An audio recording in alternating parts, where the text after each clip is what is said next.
Hello. Um, I'm going to show you in this video with all the details and all the experience that I gained through my home renovation, how to transform these old 80s, 70s, somehow ugly looking doors with the cheapest way possible to something very nice and shiny and look a bit modern. Okay, first thing you need for staining those doors is this rag that you can buy from Home Depot or Menards, which I think I remember most of the time I buy from Home Depot. And I will post all the materials that I've been used in this transformation in the link. And let's get it started. Typically for a couple of doors, I can say, you need like this much of rag. I don't know in the scale, but you can recognize how much it can be. So, and then you're gonna fold it and try to use it like this. And basically I use this rag grain you can see here to applying those linear lines, grain looking lines that I have applied. So I'll show you an application. Staining the door, I used a dark walnut. It's hard to read here, but it's like dark walnut, the water base stain that I bought from Home Depot. And for the covering the last coating, I use a polyurethane, either water base or oil base. And the last time that I made a mistake and bought the oil base, but it turns out well, nice. So I tried both of them, and I usually apply the water base using my spray gun, which is much simpler, but I find the oil base also same. So just I applied by hand, and it was pretty quick, like a minute for each door. So one of the key thing I figured out through applying to these lot of doors is when I buy the new stain and open it, it doesn't matter how well I mix it.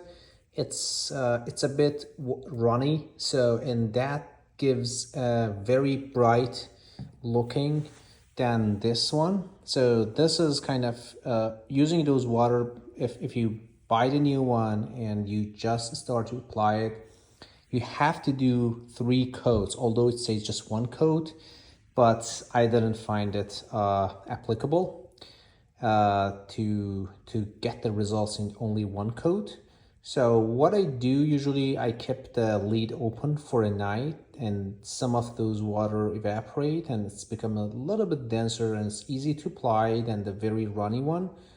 Or I have the old one, which is old box with a slightly remaining amount, and that's become thicker, and I add the water on the new one, a little bit of new one to the old one, and then use that.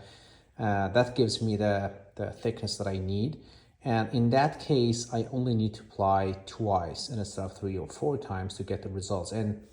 But believe me, if you want to get the results for each coating, you have to leave it at least 1 day to really dry before applying the second coat. Otherwise it will be pretty hard, and you are just removing the first coat that you already applied when you're applying the second coat. And the second tip that I find it very annoying sometimes is the temperature of the room that you are applying. I applied these during the summer when the outside was about 80, and that gave me a very bad like not glossy looking, and it was terrible, and I ended up applying a couple coats to get those glossy looking again.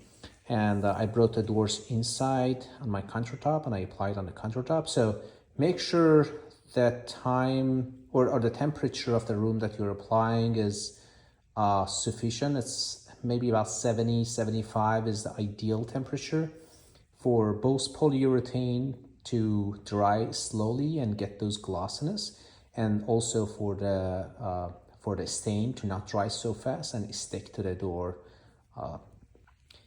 Okay, to apply these stain, it's better to start from one end and go all the way to the other end just with one kind of touch without lifting your hand, or make sure to not over apply pressure or under apply, or you have to keep it constant.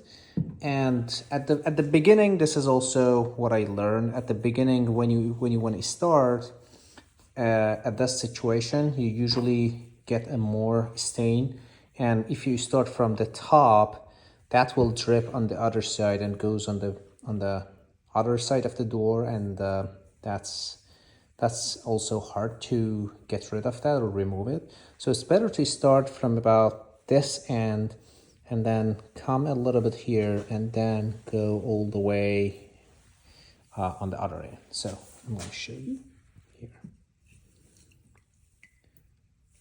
Okay, get a good grasp.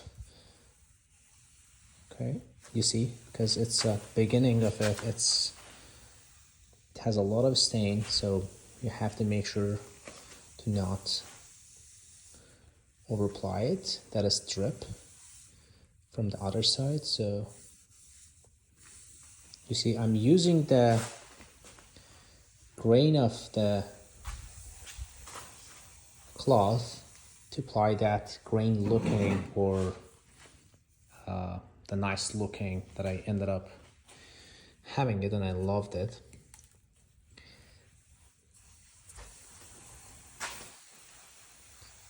You don't need to pressure or put a lot of pressure, just you can see, just give it direction. That's all you need.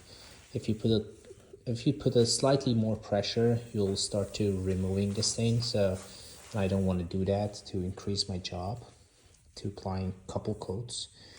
And in case you figured that some of the spot had got a less stain like this one, make sure to not just apply in that area.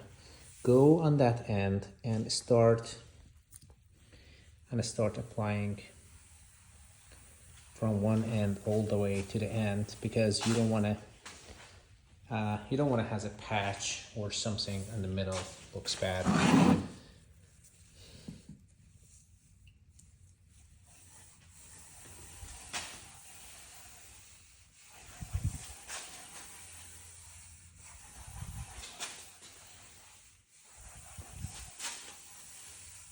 You can see this is the first coat, and the second coat will gonna be give a much darker depth, and also it covers a bit of those old looking grain from the natural look, so it gives a new look. And let's continue, and I'll show the final result. Okay, as I promised you guys, this is the end product that you can see here.